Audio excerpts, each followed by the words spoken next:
अली बुखारी साहब, I will come towards you sir.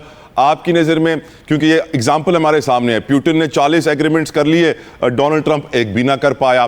क्या पाकिस्तान अपनी 75 साल दोस्ती में इस दोस्ती से फ़ायदा उठा पाया है? जिस तरह दुनिया चीन से दोस्ती से फ़ायदा उठा रही है, ईरान उठा रहा है, पुतिन उठा रहा है, क्या हम उठा पाए? बुखारी साहब। बिस्मिल्लाहिर्रहमानिर्रहीम, बहुत शुक्रिया तला भाई आपका।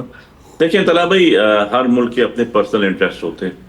आप ठीक है, हमारे बहुत अच्छे तल्लुकात हैं उनसे, 75 साल के तल्लुकात हैं, लेकिन ये तल्लुकात जो है ना, ये बेस करते हैं दोनों मुल्कों की क्रेडिबिलिटी के ऊपर और दोनों मुल्कों की एक दूसरे के साथ ज़रूरियात के हवाले से।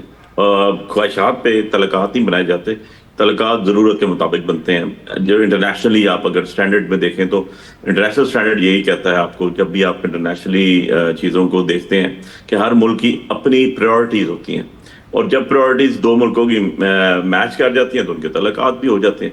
अब फॉर एग्जांपल नेटो तो अमेरिका ने बनाया हुआ था और सारे उसके इत्तेहादी भी मौजूद थे, लेकिन जब नेटो के ममालिक या स्कैंडिनेवियन कंट्री से कह दूं मैं, जब उनके ऊपर आइसलैंड वाला इशू बना, ग्रीनलैंड वाला, एंड देन तो आपको ये पता चला कि यार हर मुल्क का अपना इंटरेस्ट है। कोई भी अमेरिका के साथ चलने को तैयार नहीं था, इवन ईरान के खिलाफ वॉर के अंदर भी। हर मुल्क की अपनी प्रायोरिटीज हैं और हर मुल्क अपना आप पहले देखता है, और देखना भी चाहिए, इसमें कोई बुराई नहीं है। आप अपना आप देखेंगे, अपने आप को करेक्शन की तरफ लेके जाएंगे, अपने आप को प्रोग्रेसिव साइड पे लेके जाएंगे तो आगे चीजें चलेंगी ना। फॉर एग्जाम्पल, अगर मैं इससे पीछे चला जाऊं थोड़ा सा, तो इराक वॉर में सारे साथ थे अमेरिका के, और आज भी मैं देखता हूं जब तो इराक वॉर के अंदर इवन उसके बाद 20-25 साल गुजर चुके कि इस रजीम के अंदर जब भी ऑयल इराक बेचता है तो उसके पैसे पहले डायरेक्टली अमेरिकन बैंक्स में जाते हैं और वहां से आते हैं। सो कहने का मकसद ये है कि जंगें जो लड़ी जाती हैं वो मुल्क को बचाने के लिए, मुल्क को सर्वाइव करने के लिए, इकॉनमी बेहतर करने के लिए, और बहुत से और प्रोस्पेक्ट्स होते हैं। सिमिलरली जो दोस्तियां होती हैं उनका भी यही नतीजा निकाला जाता है कि उसके अंदर आपका क्या एक दूसरे से फायदा हो। हाँ, ये हमारे पार्ट पे जरूर ना लाइक किया था पाकिस्तानी, मैं कह रहा हूँ कि हम चाइनीज को यूटिलाइज नहीं कर सके, क्योंकि हमने हर डायरेक्शन पे कहीं ना कहीं थोड़ा थोड़ा सा मलबा बना के रखा हुआ है कि हम कभी एक साइड पे चले जाते हैं, कभी दूसरी साइड पे चले जाते हैं। अगर पुतिन इतने एग्रीमेंट कर सकता है तो बिल्कुल क्रिस्टल क्लियर बैठा हुआ है, वो एंटी अमेरिकन लॉबी है और एंटी अमेरिकन लॉबी को हेड कर रहा है, और वो चाइना के साथ उनकी इक्वेशन है और वो एग्रीमेंट कर रहे हैं। On the other side Trump आया, ट्रंप का 2 दौरे जो है वो मनसूख हुए, whatsoever the reason is, Xi president Xi के साथ। तो अभी जैसे रजा भाई ने बात की, हमारी प्रायोरिटीज क्या होनी चाहिए, हमारे टैक्स क्या होने चाहिए। मुझे जरा रजा अरुण भाई से मेरा सवाल है, जो हमारा सी पैक था, जरा उसके एग्रीमेंट पब्लिक डॉक्यूमेंट है ना, आपका भी पैसा जाता है, मेरा भी जाता है टैक्स पेड का, जरा पब्लिक डॉक्यूमेंट निकाल के एक दफा बता तो दें, क्योंकि जब हमने तलाश करने की कोशिश की तो हमें पता ये चला कि जी ये कंट्री टू कंट्री है, जो बाहर नहीं बताया जा सकता, प्राइम मिनिस्टर को भी नहीं बताया जा सकता। ऑफिशियल सीक्रेट एक्ट की खिलाफ वर्जी हो जाएगी सर।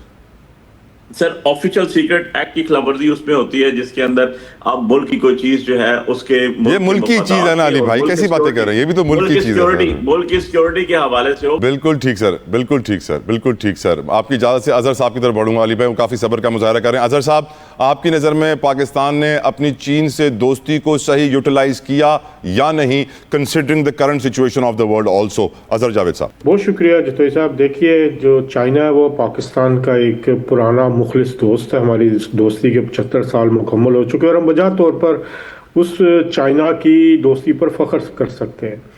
देखिए, चाइना ने तो अपना पूरा पार्ट प्ले किया है। चाइना ने अपनी हिस्ट्री का सबसे बड़ा एक इकनॉमिक पैकेज जो है, जिसे सी पैक भी कहा जाता है, वो पाकिस्तान को ऑफ़र किया। पाकिस्तान के साथ मुख्तलिफ तजारती माहदे, मुख्तलिफ जो तजारती जो आप कह सकते हैं कि जिस हद तक जाया जा सकता था वो गए, लेकिन अनफॉर्चुनेटली हमारे जो सिचुएशन है, जैसे रज़ा भाई ने भी कहा कि पॉलिटिकल सिचुएशन भी मैटर करती है।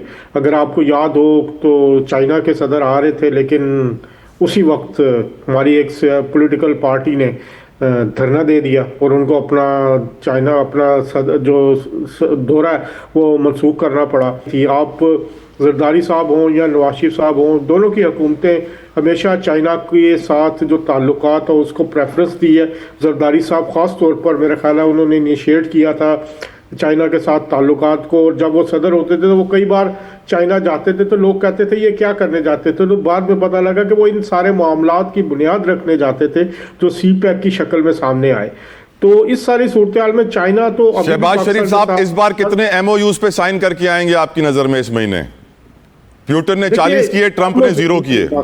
मेरी बात सुनिए, देखिए एमओयूज जो है वो ज़रूरी नहीं होते। बात होती है कि आपको एक जो 75 साला तकरीबात हैं या जब वहाँ पे एक अहम इकट्ठ होने जा रहा है, उस हवाले से जो वहाँ पर पाकिस्तान को एक कलीदी हैसियत दी जा रही है।